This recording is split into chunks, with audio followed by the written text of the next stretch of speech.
class, Joshua level. How are you this morning? Okay, before I start to study, let's pray.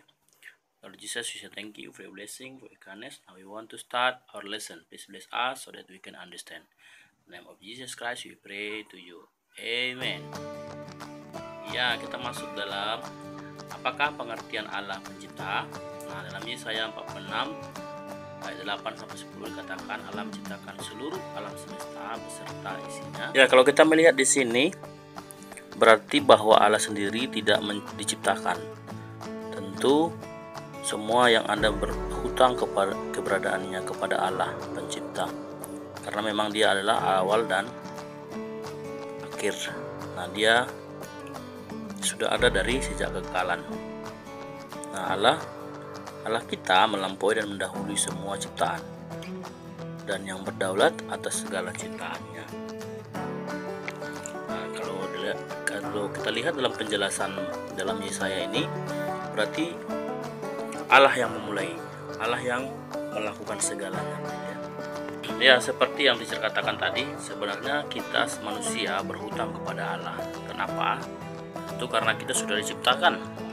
Nah, jadi lewat ini kita mengerti ternyata Allah yang menciptakan segala sesuatunya dari yang tidak ada menjadi ada. Ya, segala ciptaannya ini tentu bertujuan untuk memuliakan Dia, ya, untuk menyenangkan hati Tuhan. Nah, jadi dari sini kita boleh paham, boleh mengerti tentang pengertian Allah pencipta, Allah yang memulai, Allah yang mengawali segalanya. Kita akan masuk dalam ini, katakan bagaimana Allah menciptakan. Nah, penciptaan adalah karya Allah Tritunggal, dan oleh karena itu setiap pribadi Allah Tritunggal terlibat di dalam karya penciptaan.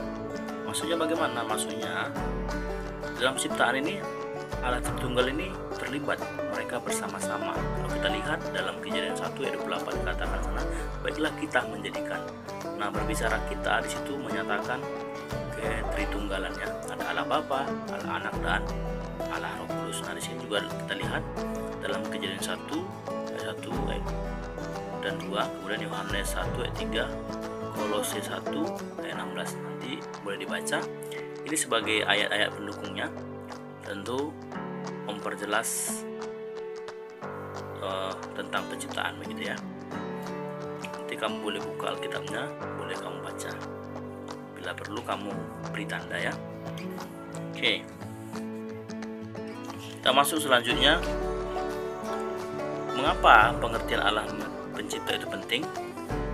Nah, ini sangat penting. Kenapa? Tentu karena segala yang diciptakan oleh Allah diciptakan menurut maksud dan tujuan Allah yang baik dan diciptakan untuk Allah.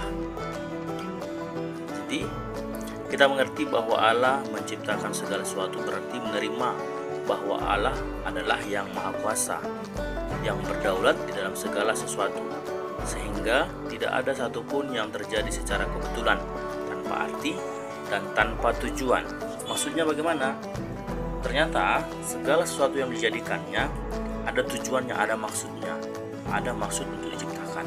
Jadi tidak ada yang kebetulan, tidak ada yang tidak punya arti, gitu ya. Jadi apapun yang dijadikan Tuhan di dunia ini, alam semesta bahkan semua bertujuan, mempunyai fungsi masing-masing, sama seperti kita. Kita juga ada tujuan, kita diciptakan di dunia ini, ya. Nah, dikatakan sini segala sesuatu diciptakan oleh Allah menurut maksud dan tujuan Allah. Dalam Roma 11 ayat 36 nanti kamu akan baca di sana. Jadi ingat, kamu adalah ciptaan Tuhan yang mempunyai tujuan. Tentu manusia mempunyai tujuan yang mulia, berbeda dengan ciptaan-ciptaan lain. Nah, inilah tujuan kita mengerti mengapa pengertian alam cipta itu sangat penting, gitu ya. Mengapa ini sangat penting supaya kita tentu mengerti dan tahu semuanya mempunyai tujuan. Kita masuk selanjutnya, apakah yang Allah lakukan setelah Allah menciptakan? Nah, tentu setelah Allah menciptakan, Dia tidak berhenti bekerja dalam penciptaannya. Tentu Allah bekerja menopang dan memelihara segala yang diciptakannya. Nah, dalam Matius 5 ayat 45 nanti kamu baca, bahkan Kolose 1 ayat 17. Selanjutnya Ibrani 1 ayat 3. Nah, sedemikian jeli pemelihara Allah, bahkan tidak ada seekor burung pipit yang akan jatuh di bumi di luar kehendaknya. Bukan hanya itu saja, rambut kita saja, satu helai saja Tuhan tahu. Maksudnya bagaimana?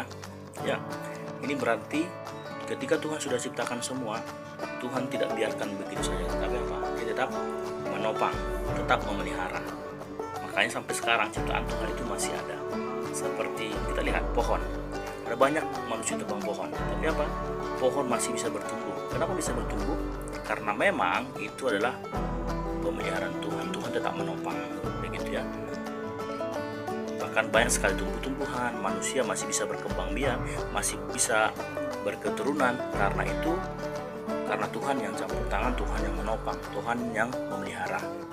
Nah, jadi kita percaya Allah tetap menopang ciptaannya. Allah tidak membiarkan, tetapi Tuhan tetap bekerja sampai saat ini.